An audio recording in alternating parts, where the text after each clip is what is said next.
追いかけてくれるんですよ。すごいよね。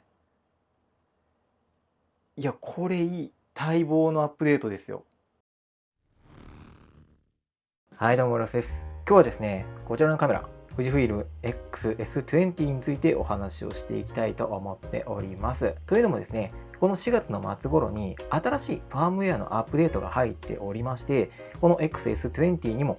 嬉しいね、アップデートが入っておりましたので、そちらについてのね、お話をしていきたいと思っております。あとね、余談にはなっちゃうんですけれども、最近ちょっとね、富士フイルムさん話題になってた事柄があると思ってまして、株主総会でのね、発言をきっかけとした話題なんですけども、そちらについてもね、ちょっと富士フイルムユーザーとしての感想っていうところも少しだけね、最後に触れていければなと思っております。なので、ぜひ最後まで見ていただければ幸いです。こちらのチャンネルではこういった撮影機材のお話でしたりとか、あとデスク周りのガジェットをレビューさせていただいているチャンネルでございます。もしよければチャンネル登録、高評価よろしくお願いいたします。はい。では早速ね、お話をしていきたいと思います。まずはね、ファームウェアのアップデートの話なんですけれども、今回ですね、4月の25日にリリースされたものかな。バージョン 1.2 から2.01 っていう形で、大きなアップデートが入っております。大きな項目としてはですね、2つですかね。1つ目が X アップ、いわゆるスマホのね、アプリのですね、アップデートが入っております。機能がね、追加されて、例えばですけど、表示できる稼働情報っていうのがね、増えてたりとか、あとはですね、X アップへのロー画像の転送ができるようになったりとか、いろいろとね、機能が追加されているというものでございます。そして2つ目がですね、オートフォーカス性能の向上というところでございますね。もともとですね、オートフォーカス性能かなり良かったんですけれども、さらに AFC における性能がですね、また上がっているというアップデートが入っておりました。AF の追従性がね、向上しているっていうのと、新しいモードですね、ワイドトラッキングっていうモードが追加されたというところでございまして、これはかなりですね、嬉しいアップデートかなと思っております。あと、Adobe のソフトに対応、クラウドに、ね、対応したとか、いろいろとですね、細かいアップデートも複合的に入っている大きなアップデートになっているんですけれども、今回はですね、オートフォーカスの性能向上っていうところに焦点を当てて、ちょっとね、お話をしていきたいと思います。で、まずはですね、従来のオートフォーカス性能がどんな感じかっていうところ、一回比較検討用にね、取っておこうかなと思いますので、そちらをね、見ていただければと思います。はい、ということでね、今からファームウェアアップデート前のね、設定をちょっと見ていきたいと思います。もともと、ここのですね、オートフォーカスのところなんですけど、フォーカスエリアはね、こんな感じで、ジョイスティックで変更できるモードと、あと、オートエリアっていうのがね、ありまして、これはジョイスティックとかいじらずにカメラ側がね、判断してくれるモードっていうところで、AFC の設定に関しては、ここの2つがね、モードとしてありました。細かい話していくと、被写体の保持の特性だったりとか、で、AF ソフトっていうところも速くしたり遅くしたりと調整することができます。はい、ではね、ここからは、じゃあオートフォーカスの性能、どういう形でね、ピントが合うかっていうところを試していきたいと思います。まずは、オートエリアの方からね、試していこうかなと思います。こちらのブラックハイテク部分に被写体になっていただこうかなと思っております。しっかりとね、瞳 AF 反応してくれてるんで、これね、どんな感じで映るかっていうところを試していきたいと思います。ほい。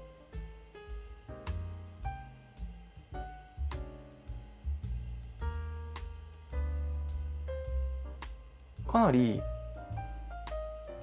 早いですよね。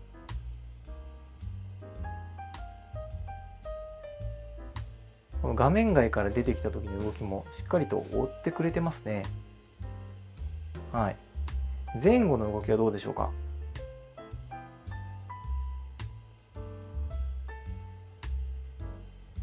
たまにやっぱ迷ったりする時はあるんですけど、しっかりと食らいついていってくれてる気がしますね。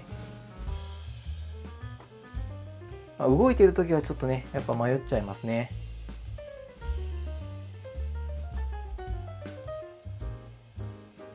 画面に映っている時はしっかりと追ってくれてますね。外れたりしないです。後ろに持っていかれたりとかもしないので、大丈夫そうです。オートエリアはこんな感じです。で、逆にですね、エリア指定をしてみましょうか。エリア選択をしてみると、このジョイスティックでこのポイントを選ぶことができて、どの辺にピントを合わすかっていうのをね、ある程度こちらで指定することができます。で、指定するポイントもですね、ここまでピンポイントにするのか、少しだけ広く取るのかみたいなところもね、カーソルを合わせて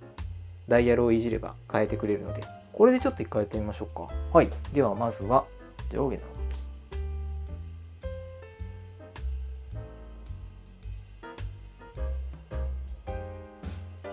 さっきよりちょっと遅いですね。ワンテンポ遅れてる気がする。はい。では、前後の動きはどうでしょうか。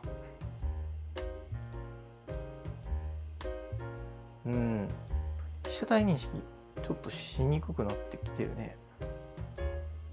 認識はしてくれてるけど、瞳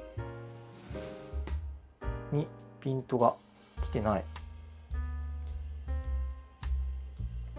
たまに認識してくれるって感じですね。はい。で、横の動きはどうでしょうか。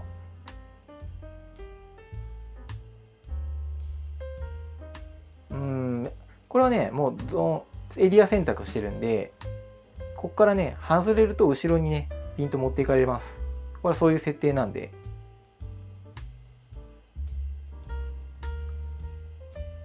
戻ってきた時に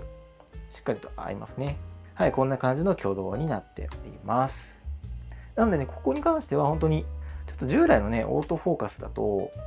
うガンガン動くね、被写体っていうところは、少しだけ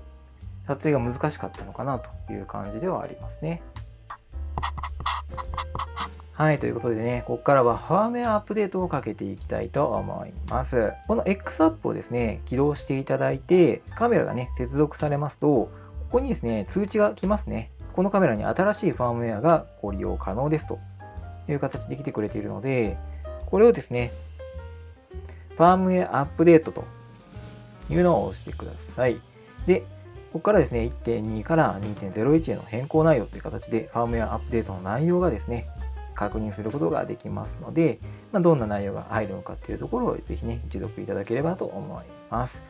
で、こちら、使用許諾っていうところを同意していただいて、ファームウェアをダウンロードしてください。そうするとですね、カメラの方で受信が開始されますので、こちら、Wi-Fi で接続をしていきましょう。そうすると勝手にね、もうカメラの方でデータを受信し始めてくれますので、特にね、SD カードとかを返さなくても、もう全部ね、スマホで Wi-Fi 接続してアップデートをかけることができますので、かなり簡単にですね、ファームウェアアップデートすることができるかなと思います。はい、本体は今こんな感じでね、処理中という感じになっています。この間はね、電源は切らないようにしてください。はい、ということでね、バージョンアップが完了しました。アップデート完了しましたので、ちょっと内容をね、見ていければなと思っております。まずメニューちょっと見てみようか。何が変わったかなと。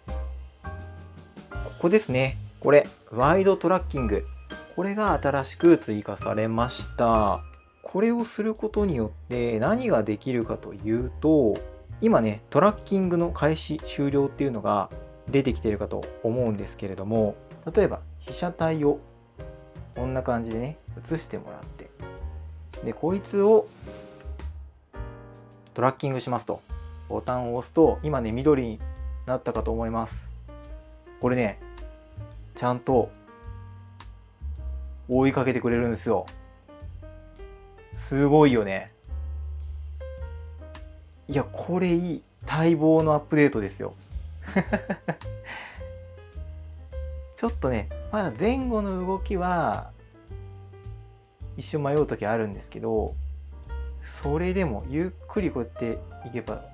ずっと追従してくれるし、あまりに速い動きだとちょっと迷ったりするんですけど、横の動きとかも追いかけてくれる。すごい。切れたらどうなのかな。切れても追いかけてくれるよ。画面外にいるのに。すごっ。これはすごいんじゃないでしょうか。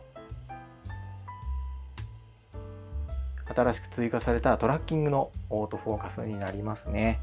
で、終了もポチッとボタンを押していただければ終了するんでね。すごいよ。はい。でね、一応このオートフォーカス、元々のモードのですね、性能も向上しているということみたいですので、こちらもちょっと検証してみたいと思います。まずはオートエリアの方からですね。はい。では、行きましょう。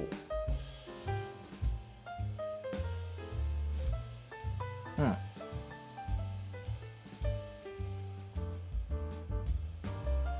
早いな。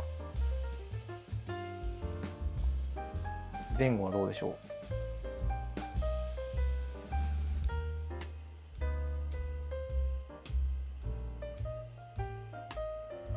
そんなに劇的に良くなってるわけじゃないな。そしてエリア選択の方もちょっと見てみましょうか。これ変わんないような気もするけど。はい。ということで、今度はエリア選択、真ん中のとこだけ今フォーカス合うようにしてますね。前後で、めっちゃ迷うやん。あれ、さっき、結構、シュンシュン、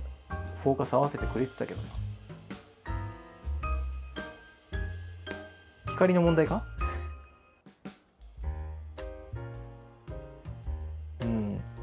まあ、条件的な光のこの当たり方の問題なのかもしれないけれども、従来のモードがなんかすげえ良くなったって感じはあんまないですね。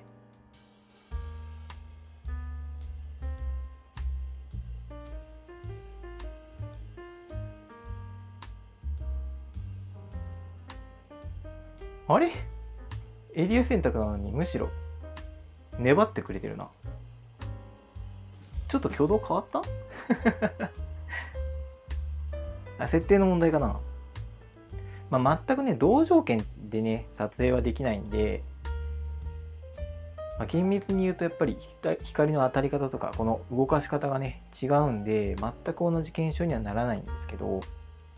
なんか良くなった感じはあんまりないですね。従来モードで。まあでもやっぱり、この新しいモードですよ。ワイドトラッキング。これがね、やっぱりね、嬉しいっす。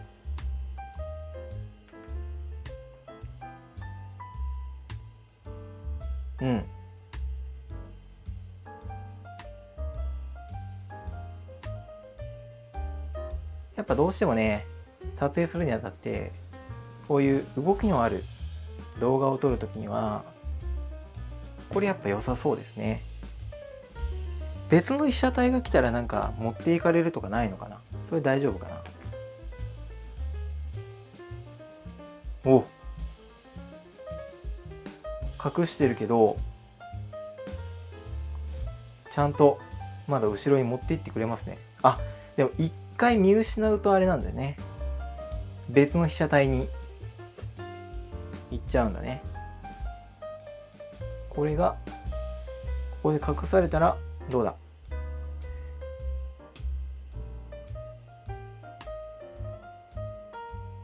見えてるところでなんとかトラッキングのする場所をね探してるけど、前になんか遮るものがあったら一回トラッキングをし直さなきゃいけないって感じですね。まあこれはある程度しょうがないところではあるかな。まあでも結構粘ってくれるから、一瞬通り過ぎるぐらいだったら全然大丈夫ですね。まあ人が多いところで撮影してたりとかすると、どうしてもやっぱ他の人にねフォーカス持っていかれちゃうことあるんですけど、まあ、これだったらちょっとすれ違うぐらいだったら大丈夫かな。まあこの辺やっぱ使い方次第かなとは思うんですけど、この機能があるっていうことがね、かなり大きなアップデートになっているんじゃないでしょうか。少なくとも自分はすごく嬉しいです。はい、ということでいかがでしたでしょうか。今回のファームウェアアップデート、個人的にはすごくね、嬉しい機能が追加してくれたかなと思っております。まあ、やっぱりですね、オートフォーカスの性能はね、いいに越したことはない。はい。やっぱり撮影をね、補助してくれる機能として、やっぱカメラ任せにね、フォーカスしてくれるんだったら、やっぱりその点ね、被写体に集中して、他のね、カメラの操作っていうところに気を取られずにですね、しっかりと被写体を追ったりとか、いいよね、構図とかっていうのを気にしながら撮影することができると思いますので、そういった点はね、この機能の向上と新しい AF モードの追加っていうところは、個人的にはめちゃくちゃ嬉しいアップデートになってるかなと思っております。はい。でね、最後にちょっと余談にはなっちゃうんですけれども、最近ね、ちょっと富士フイルムさんのカメラが買えないっていう問題がね、ありますよね。株主総会かなんかの発言がね、切り取られて、結構ネットでね、炎上ってほどでもないとは思うんですけど、話題になってたことがありまして、というのも、やっぱり株主総会の中でカメラの供給数っていうところが、こんだけ在庫がね、全然足りないと。入荷待ちの状態、欠品状態っていうのが続いていて、全然ね、購入できないっていう状況がね、続いているわけでございます。本当にフラッグシップ機のカメラもそうですし、この XS20 もですね、実はなかなか手に入りにくいカメラになっているというのが今ね、現状でございます。いや、なんか企業姿勢としてどうなんだみたいな話とか、供給をなんかわざと絞ってブランド化していくみたいな、そういうちょっとマイナスの方向でね、捉えられている発言が少し目立ってたっていうのがあって、それに関してね、ちょっと、一ユーザー目線ではあるんですけど、感想をね、少しお話しできればなと思っております。で、正直言うとですよ、確かに新しいカメラを購入しづらいっていうところに関しては、手放しで、いや、富士フイルムいいよ、早く買った方がいいよっていう、進みにくくなるっていう点では、マイナス面だとは思います。確かに。なんですけど、ユーザーからしてみたらですね、やっぱり自分が使っているカメラメーカーが人気があって、いわゆるブランド価値が高くなっているっていうことに関してはですね、これは全然歓迎してもいいことなんじゃないかなとは思うんですよね。捉え方次第ではあるんですけどね。はい。というのもやっぱり自分の使ってるカメラがなかなか手に入らないカメラなんだよってなればですね、それすごいカメラなんだなってなるかなとは思うんですよね。全然手に入らないカメラじゃないか、ダメじゃないかっていうのはあんまなんないと思うんですよね。ユーザー目線からすると。もちろんそれ買いたいのに買えないっていうことに関しては、購入したい方からすると、なんで買えないんだよっていうのはあると思うんですけど、一ユーザーからすると、それこそ中古価格っていうところも、下がりにくくなっているというところで、やっぱりですね、長く使えるカメラとして、いい面もあるんじゃないかなとは思うんですよね。それこそ、富士フイルムさんも、なんかわざと供給を絞ってるというよりかは、しっかりと限られたリソースの中で供給をしつつも生産ラインを増やしてその追加投資をするみたいなところまではいかないっていう話だけだと思うんですよね。今の品薄状態っていうのもこれまでも何回か一時的に品薄になって欠品状態っていうのは実はこの前機種 XS10 の時にも起きてましたし、新しいカメラが出たら大体そうなるんですよ、富士フイルムさん。ただしばらく落ち着いたら在庫ちゃんと復活するし、全く買えないっていうわけではないとは思うんですよね。一時的なもんだと思ってます、個人的には。いや、それわかんないよ。わかんないですけど、だと思っているので、単純に、マイナスな面ばかり、ちょっと取られてましたけど、ユーザーからしてみたら、いい面も実はあるんじゃないかなと思っております。あと、もともとがすごい安いカメラだったと思うんですよ。で、それが今、パーツの高騰や円安っていうところも影響を受けて、上がってるっていうのは目立っちゃうのはしょうがないとは思うんですけど、他社に比べてそんなバカ高いってわけじゃないんですよね。いや、もちろん安いエントリー向けのカメラっていうのも出てる会社さんあるんですけど、でも機能はエントリー向けではないしすげえがっつり写真も動画もみたいな形でね、今出てる機種って結構ハイスペックなモデルがね、富士フイルムさんのこの X シリーズでは出ているので、そういった機能面からしたらそんな他社と比べてめちゃめちゃ高くなってるってわけでもないとは思うんですよね。それは昔に比べたら高くなってるっていうのは、多分どこのメーカーでも一緒だと思うんで、そういった面では、企業イメージとして今回ね、ちょっといろんな意見が出てたと思うんですけれども、個人的にはそんなにマイナスに捉えることではないかなと思っております。これはね、ちょっと共感いただける方はもしかしたら少ないかもしれないんですけど、いや、もちろんね、変えた方がいいんだよ、本当は。ただ需要の供給のね、話で、供給過多になってね、もう全然売れなくて、在庫いっぱいで、会社の利益が下がってね、次の開発に影響が出るとか、そんなことの方がユーザーとしてはマイナスだと思うんですよ。それだったらちゃんと売れて、利益を出してもらって、新しい次の開発にね、コストをかけてもらうっていうところが、いい好循環が生まれるんだったら、ユーザーとしてはね、それは嬉しいことにつながるんじゃないかなと思っているので、ぜひそういった意見もあるっていうところを、ちょっとね、感想としてお話ししていこうかなと思いました。実際今回のね、ファームウェアアップデートも、いいものを長くね、使っていただけるようにっていう形で、富士フイルムさんがどんどん機能を追加していってくれてるということだと思いますし、今後もね、これは長く使っていきたいなと思うカメラではありますので、そういったね、ところ、企業姿勢っていうところをいろいろ言われておりましたが、ユーザーとしては今後もね、応援していきたいかなと思っております。ここで言ったから何になるんだっていうところは言われちゃうかもしれないんですけど、